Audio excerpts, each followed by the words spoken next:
মানুষের হাতে রান্না খেতে হয় না কেন, শ্রাদ্ধ বাড়িতে খেলে কি হয় এবং বিশুদ্ধ আহার কাকে বলে, এই জানতে আলো সন্ধানে আমরা চ্যানেলের পক্ষ থেকে আমি শুভময় আপনাদের সকলকে প্রণাম, অভিনন্দন ও ভালোবাসা জানাই।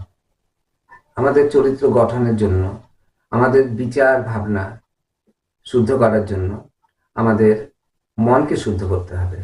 মন শুদ্ধ করতে হলে আমাদের বিশুদ্ধ আহার গ্রহণ করা উচিত। শুধু মাছ মাংস ত্যাগ করলেই ওটা বিশুদ্ধ আহার হয় না। বিশুদ্ধ আহার বলতে বোঝায় সৎ এবং পরিশ্রম করে যে অর্থ আমরা উপার্জন করি, সেই উপার্জিত অর্থের যে আহার আমরা গ্রহণ করি সেটা হচ্ছে শুদ্ধ আহার। এর সম্বন্ধে একটা গল্প মনে পড়ছে, আপনারা শুনুন। এক তেজস্বী ব্রাহ্মণ সাধু সঙ্গ করে যখন বাড়ি ফিরছিল তখন বিকেল হয়ে যায়। সে আশ্রমে ফিরছিল, রাস্তা অনেক দূর। হাঁটতে হাঁটতে এক সময় সন্ধ্যা অন্ধকার নেমে আসে, পরে সেই আলোটুকু আর থাকে না। তখন এক সময় সে পথ হারিয়ে ফেলে। পূর্ব, পশ্চিম না দক্ষিণ, কোন দিকে যাবে কোনো কিছু বুঝতে পারছে না। তখন সে বসে পড়ে। এখনকার মতো তখন অত উন্নত ছিল না, রাস্তাঘাট ছিল না, জঙ্গলের উপর দিয়ে যেতে হতো। কাজেই কোথায় যাবে সে কোনো কিছুই বুঝতে পারছে না। অগত্যা সে শ্রীহরির নাম স্মরণ করছে, তার ইষ্টদেবকে স্মরণ করছে। কি করব, বুদ্ধি দাও, বুঝতে পারছি না। তখন তার একটু পরে সে দেখতে পেল দূরে একটা আলো জ্বলছে। তখন সে ভাবছে এই আলোর দিকে যাই। আস্তে আস্তে সে আলোর দিকে গুটি গুটি পায়ে রওনা দিলেন। দেওয়ার পরে এক কুটির দেখতে পেলেন। সে কুটিরে উপস্থিত হলেন। কুটিরে উপস্থিত হওয়া মাত্রই গৃহস্বামী এই তেজস্বী ব্রাহ্মণকে দেখে যথাযথ আদর আপ্যায়ন, অতিথি আপ্যায়ন যাকে বলে, করলেন, সবই করলেন। তাকে পা ধুয়ে দেওয়া এবং তাকে যথাযথ আহারের ব্যবস্থা করলেন এবং শোয়ার ব্যবস্থা করলেন, একটা ঘর দিলেন। সেই ঘরে একাকী যখন ব্রাহ্মণ অবস্থান করলেন তখন তার ঘুম আসছিল না। এদিক ওদিক পিটপিট করে তাকিয়ে দেখছেন।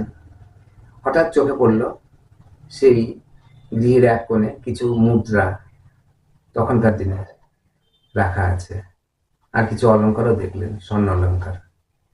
তখন তার মনে কি হলো জানি না, সে তাড়াতাড়ি করে উঠে তার দুটো টোপলা, গামছার মধ্যে দুটো টোপলা, একটার মধ্যে মুদ্রা এবং একটার মধ্যে স্বর্ণ অলঙ্কার গুলো ভরলেন। ভোরে অপেক্ষা করলেন ভোর হওয়ার জন্য। ভোর হতে না হতেই সেই সন্ন্যাসী বা সাধু যাই বলেন, সেই গৃহ পরিত্যাগ করে চলে গেলেন।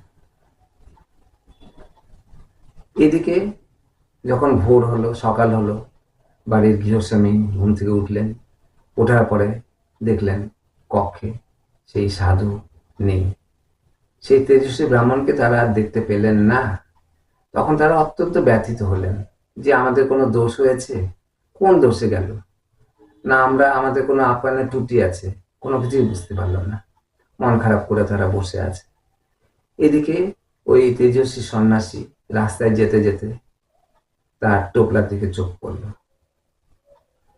আস্তে আস্তে তার বিবেক জাগ্রত হচ্ছে।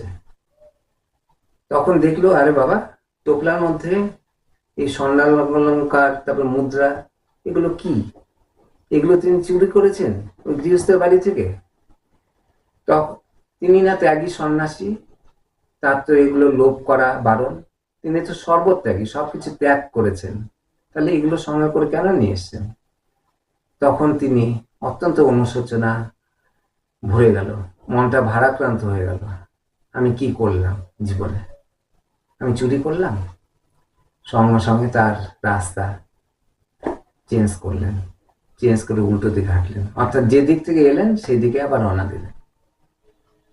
যেতে যেতে আবার সেই গৃহস্থের বাড়িতে উপস্থিত হলেন।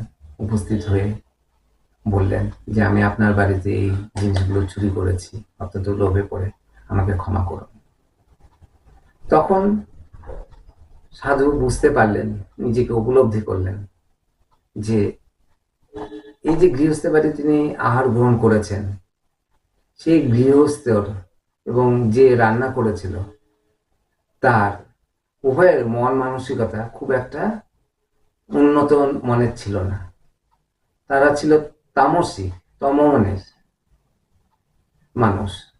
যখন সেই সর্বত্যাগী সন্ন্যাসী সেই ওদের আহার গ্রহণ করলেন, তখন আহারের মাধ্যমে একটা সূক্ষ্ম রূপ পেয়ে, আমি বলেছি যেটা চোখে দেখা যায় না, সেই তমগুণটা সাধুর দেহে প্রবেশ করেছিল এবং যার ফলে কিছু সময়ের জন্য তমগুণী হয়ে গেছিল।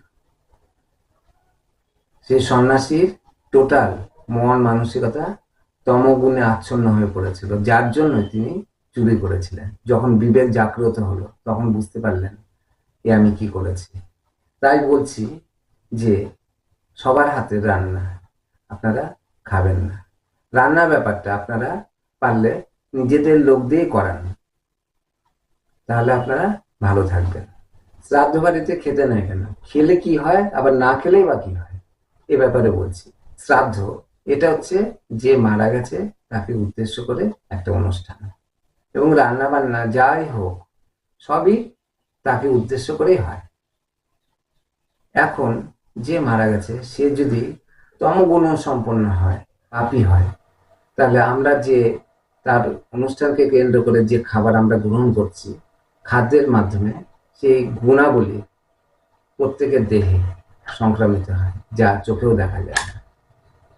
ফলে একটা মানুষ যদি সাত্ত্বিক মানুষ হয়, তার মধ্যে কিন্তু তমগুণ প্রবেশ করে, যেটা আমাদের সাধনার পথে খুবই বিপজ্জনক।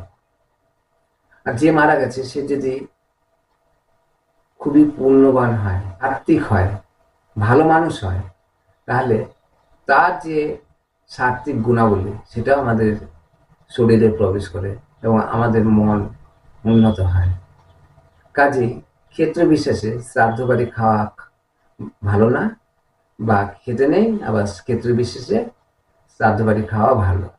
যদি সাত্ত্বিক হয় তাহলে তোমরা শ্রাদ্ধ বাড়িতে খেতে পারো, আর যদি নাস্তিক হয়, তমগুণ সম্পন্ন হয়, তাহলে সেই শ্রাদ্ধ বাড়ি অ্যাভয়েড করাই ভালো। তো গ্রহণের সময় সবসময় ঈশ্বরকে স্মরণ করে গ্রহণ করা উচিত, কারণ তার প্রদত্ত খাদ্যবস্তু আমরা খেয়ে বেঁচে আছি। কাজেই তার দান করা খাদ্য আমরা তাকে নিবেদন করে না খেলে সেটা চুরি করে খাওয়া হয়, যেটা আমাদের শরীরে কোনো কাজেই লাগে না। ওটাকে কি বলে, পাপ ভোজন করা বলে।